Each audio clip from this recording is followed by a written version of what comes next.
بسم اللہ الرحمن الرحیم۔ سورہ یونس۔ اس سورہ مبارکہ میں 109 آیات اور 11 رکوع ہیں۔ اس سورت کی 3 آیات مدنی، باقی مکی ہیں۔ شان نزول سورہ یونس۔ یہ سورت اس وقت نازل ہوئی جب حضور صلی اللہ علیہ وآلہ وسلم نے تبلیغ کا حق ادا کر دیا۔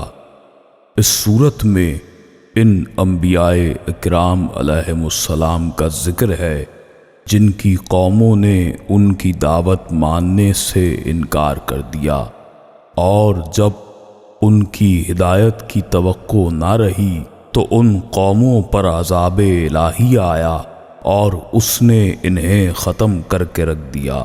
کیونکہ یہ سورت مکے میں نازل ہوئی اس لیے اس کے مخاطب وہی لوگ تھے اور ان کی بیماریاں بھی وہی تھیں، وہی ان کے شبہات تھے اور وہی ان کا رویہ تھا جس کا ذکر گزشتہ مکی صورتوں میں گزر چکا ہے۔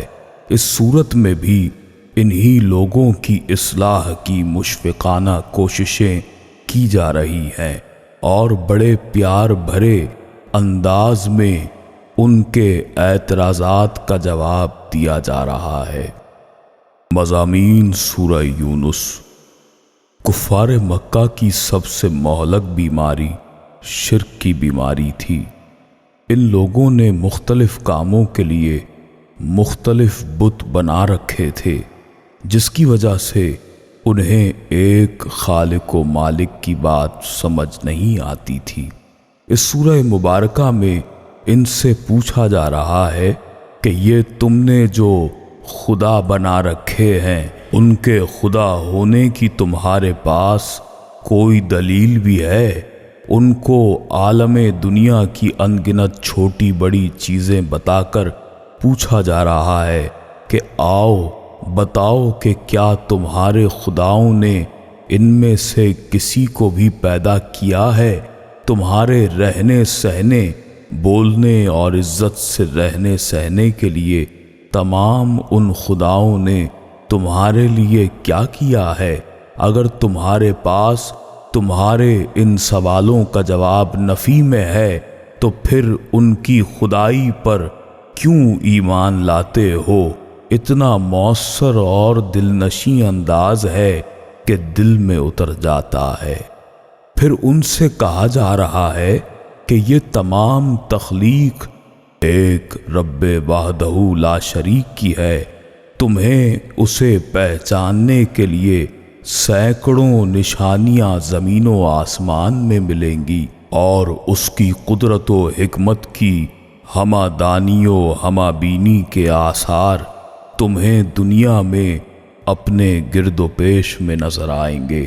ان کی اس حیرت اور اعتراض کو بھی دور کیا جا رہا ہے کہ نبوت و رسالت کے لیے فرشتہ یا جن کو کیوں نہیں چنا گیا۔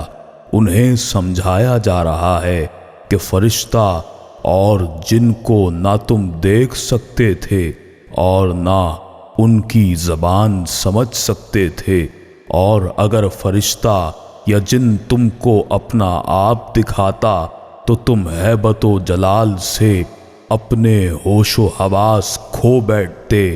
یہ اللہ کی حکمت و رحمت ہے کہ اس نے انسانوں میں سے نبوت سے مشرف کر کے مبعوث فرمائے تاکہ تم اس سے فیض حاصل کر سکو۔ ان کے اس اعتراض کا جواب بھی دیا گیا کہ قرآن مبارک آسمانی کتاب نہیں بلکہ کسی انسان کا بنایا ہوا ہے۔ ان کو چیلنج کیا گیا کہ سارے ادیب، شاعر، ذہین، قادر الکلام اور خطیب مل کر بیٹھو اور ایک چھوٹی سی صورت بھی بنا لو۔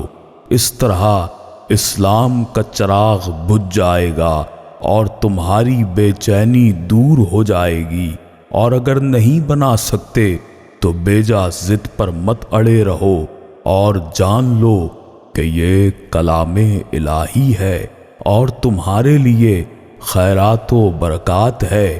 ان کے اس اعتراض کا جواب بھی دیا گیا کہ رسول پاک صلی اللہ علیہ وآلہ وسلم دوسری زندگی کی خبر دے رہے ہیں۔ ان کے نزدیک یہ ناممکن اور خلاف عقل تھا۔ ان سے سوال کیا گیا، جو پہلی مرتبہ میں پیدا کر سکتا ہے تو کیا وہ اس بات پر قادر نہیں کہ دوبارہ پیدا کر سکے؟ اس کے لیے کوئی بات مشکل نہیں۔ غرض یہ کہ ان کے ہر اعتراض کا حکیمانہ اور مشفقانہ جواب دیا گیا۔ رب کریم نے اپنے محبوب پاک صلی اللہ علیہ وآلہ وسلم کو ارشاد فرمایا ہے کہ دشمن کی غوطہ آرائیوں کی پرواہ نہ کرتے ہوئے، ان کی ستم کیشوں کو خاطر میں نہ لاتے ہوئے، ہر طرف سے توجہ ہٹا کر آپ صلی اللہ علیہ وآلہ وسلم اس دین کی خاطر اپنا رخ موڑ لیں اور اس کا دامن مضبوطی سے پکڑ لیں۔ اور اس بات کی وضاحت بھی کر دی گئی کہ نفع و نقصان کا حقیقی اختیار اللہ عز و جل کو ہے۔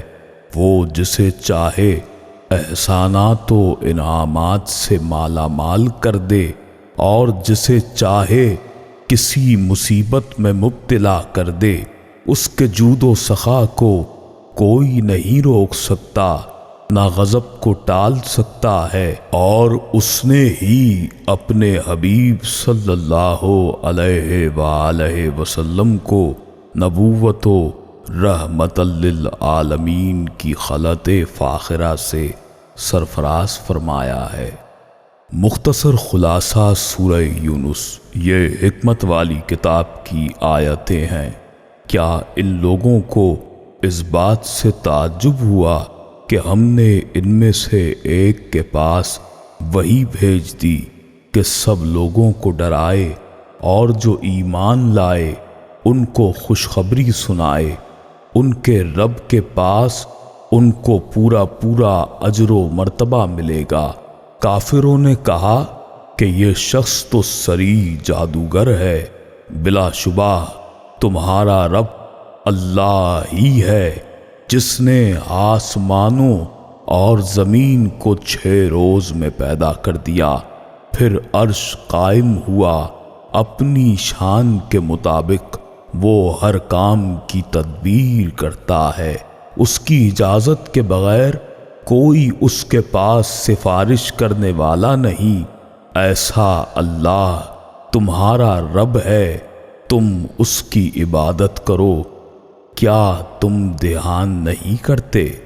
تم نے اللہ ہی کے پاس جانا ہے۔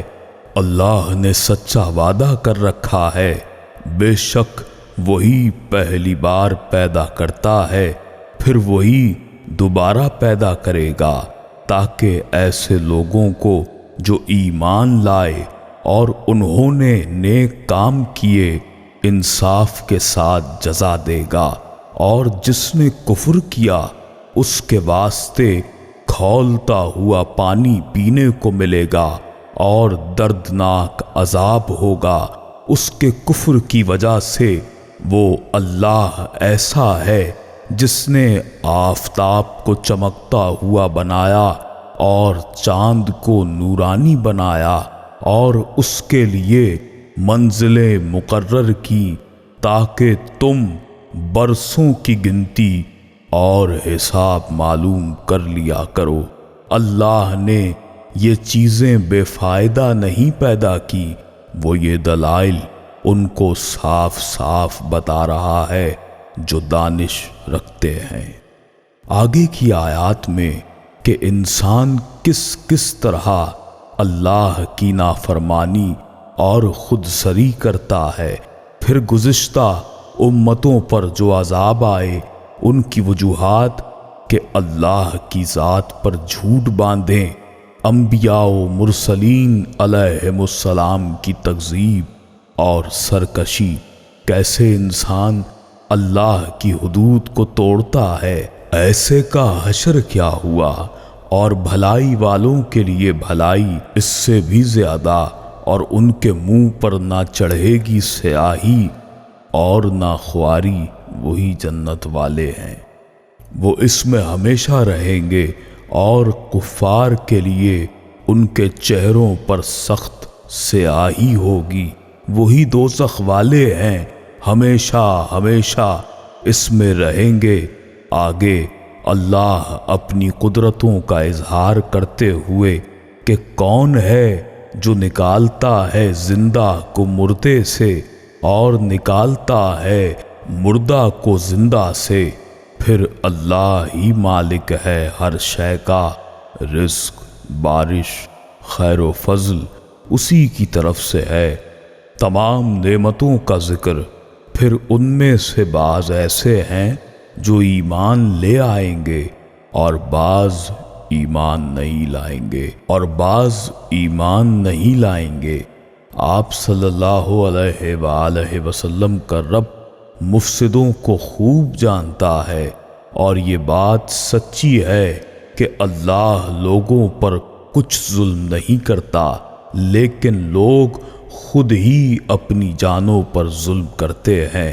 خسارے میں پڑیں گے وہ لوگ جنہوں نے اللہ کے پاس جانے کو جھٹلایا، وہ راہ ہدایت پانے والے نہ تھے، اور ہر امت کے لیے ایک رسول ہے، جب ان کا وہ رسول آ جاتا ہے تو ان کا فیصلہ انصاف کے ساتھ کیا جاتا ہے اور ان پر ظلم نہیں کیا جاتا۔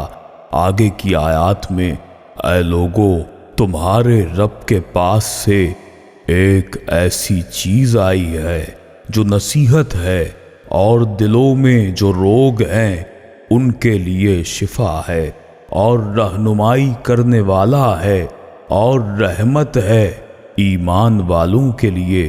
فرما دیجئے بس لوگوں اللہ کے اس انعام اور رحمت پر خوش ہونا چاہیے، وہ اس سے بہتر ہے جس کو وہ جمع کر رہے ہیں۔ یاد رکھو اللہ کے دوستوں پر نہ کوئی خوف اندیشہ اور نہ وہ غمگین ہوتے ہیں، یہ وہ لوگ ہیں جو ایمان لاتے اور برائیوں سے پرہیز رکھتے ہیں، ان کے لیے دنیا و آخرت میں خوشخبری ہے۔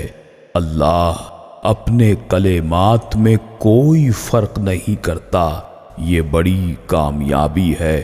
اس آیہ مبارکہ میں اللہ نے اولیاء امت یعنی جو اللہ کے دوست ہوتے ہیں ان کی تعریف بیان فرمائی ہے۔ وہ جو یہ کہے کہ اللہ نے اپنے لیے اولاد بنائی ہے، پاکی ہے اس کو، اللہ تو بے نیاز ہے، اور اسی کا ہے جو آسمانوں اور زمین میں۔ تمہارے پاس کوئی سند نہیں، کیا اللہ پر وہ باندھتے ہو جس کا تمہیں علم نہیں؟ جو جھوٹ باندھے اللہ پر اس کا کوئی بھلا نہیں ہوگا، اللہ ہی کی طرف واپس جانا چاہیے، وہ سخت عذاب دے گا ایسوں کو۔ اور انہیں نوح علیہ السلام کا قصہ سنائیے جب انہوں نے اپنی قوم سے فرمایا کہ اے میری قوم، اگر تم کو میرا رہنا اور احکام اللہ کی نصیحت کرنا بھاری لگتا ہے تو میرا تو اللہ ہی پر بھروسہ ہے، تم اپنی تدبیر معا اپنے شرکا کے پختہ کر لو، پھر تمہاری تدبیر تمہاری گھٹن کا باعث نہیں ہونا چاہیے، پھر میرے ساتھ گزارو اور مجھے مہلت نہ دو۔ سو وہ لوگ ان کو جھٹلاتے رہے، بس ہم نے ان کو اور جو ان کے ساتھ کشتی میں تھے ان کو نجات دی اور ان کو جانشین بنا لیا، اور جنہوں نے ہماری آیات کو جھٹلایا تھا ان کو غرق کر دیا۔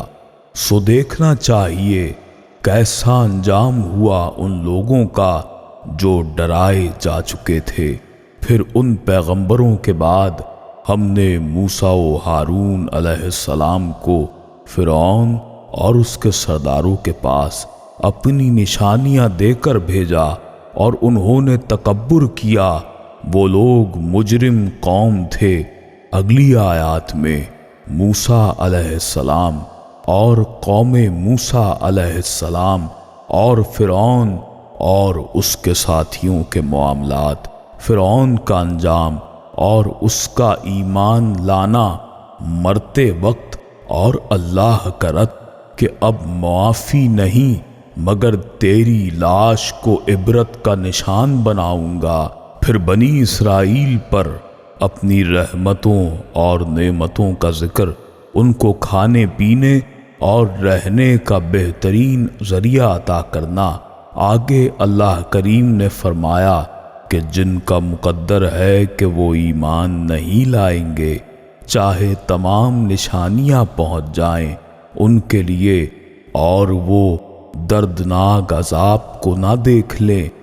اگر آپ صلی اللہ علیہ وآلہ وسلم کا رب چاہے تو تمام روئے زمین کے لوگ سب کے سب ایمان لے آتے، تو کیا آپ صلی اللہ علیہ وآلہ وسلم لوگوں پر زبردستی کر سکتے ہیں یہاں تک کہ وہ مومن ہی ہو جائیں؟ کسی شخص کا ایمان لانا اللہ کے حکم کے بغیر ممکن نہیں، اور اللہ بے عقل لوگوں پر گندگی ڈال دیتا ہے، اور ہم اپنے پیغمبروں اور ایمان والوں کو بچا لیتے ہیں۔ اس طرح ہمارے ذمے ہے ہم ایمان والوں کو نجات دیا کرتے ہیں۔